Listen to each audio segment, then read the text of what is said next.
My fellow Americans, I'm speaking to you tonight from the Oval Office. Before I begin, let me speak to important news from earlier today. After 8 months of nonstop negotiation, by my administration, a ceasefire and a hostage deal has been reached by Israel and Hamas, the elements of which I laid out in great detail in May of this year. This plan was developed and negotiated by my team and will be largely implemented by the incoming administration. What?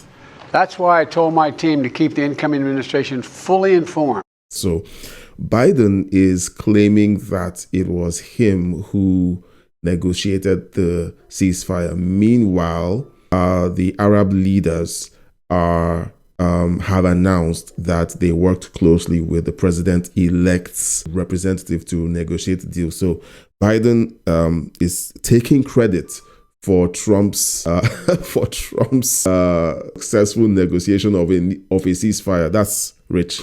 Because that's how it should be, working together as Americans. This will be my final address to you from the American people from the Oval Office, from this desk as president. And I wish the incoming administration success because I want America to succeed. That's why I've held my duty to ensure a peaceful and orderly transition of power, to ensure we lead by the power of our example. I have no doubt that America is in a position to continue to succeed. That's why my farewell address tonight, I want to warn the country of some things that give me great concern. This is a dangerous concentration of power in the hands of a very few ultra-wealthy people. The dangerous consequences if their abuse of power is left unchecked. This is rich coming from Joe Biden. So he starts out by wishing the incoming administration all the success in the world, and then he slips in the doubt in the administration by saying, "I have concerns about the dangerous concentration of power, oligarchies."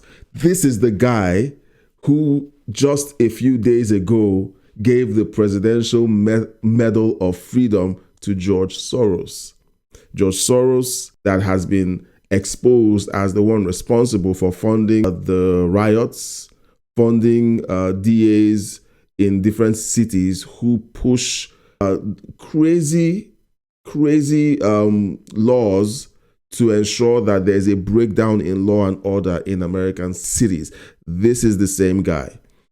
And Joe Biden awarded him the Presidential Medal of Freedom. Or Hillary Clinton, who wants social media platforms to enforce more censorship.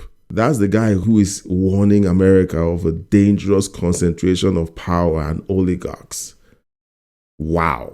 Today, an oligarchy is taking shape in America of extreme wealth, power, and influence that literally threatens our entire democracy, my goodness, our basic rights and freedoms, and a fair shot for everyone to get ahead.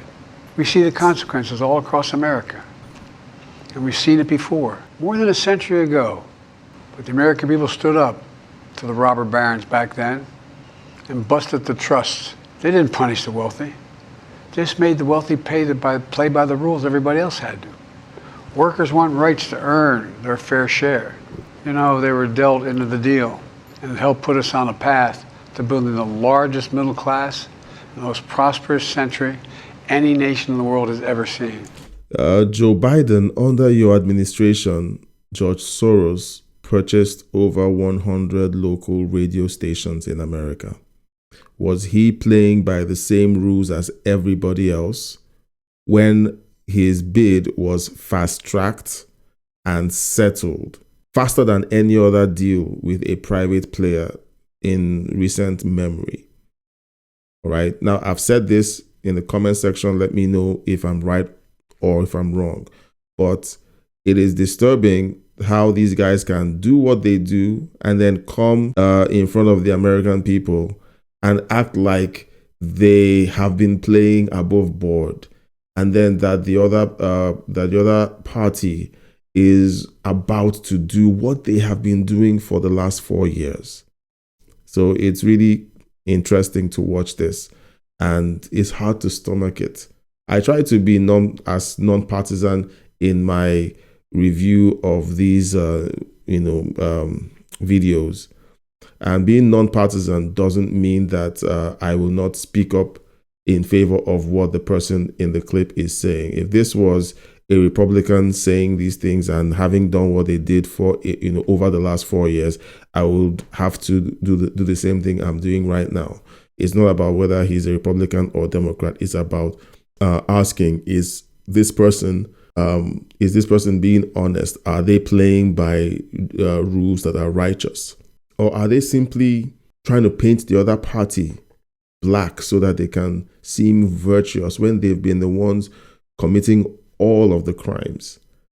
So it's really important that we call these things out. Let me know in the comment section if some of my observations over the last few months, especially with the dealings of this administration with the likes of George Soros, is anything is relevant. Okay, is it relevant? Am I right?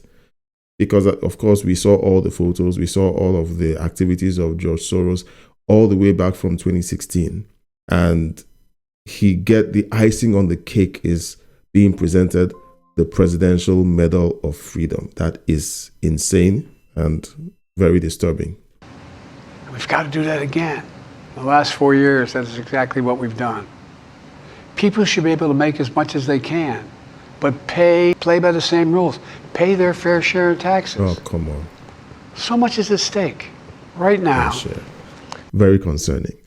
Well, what do you think of my reaction to this video? Let me know in the comment section below.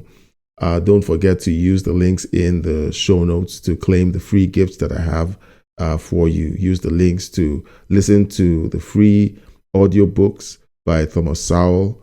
I really want you to begin to engage in learning and in listening to his works. They have been such a great addition to my library, and I would like to introduce you to him if you haven't been introduced to Thomas Sowell. He's over 90, and very soon, I believe in a few years, he will no longer be on this side of eternity. And I believe that his books have been a massive contribution to the consciousness of the American psyche. Let me know what you think in the comment section below. Don't forget to like, subscribe, and share. And YouTube believes that this video will be a great one for you to watch next.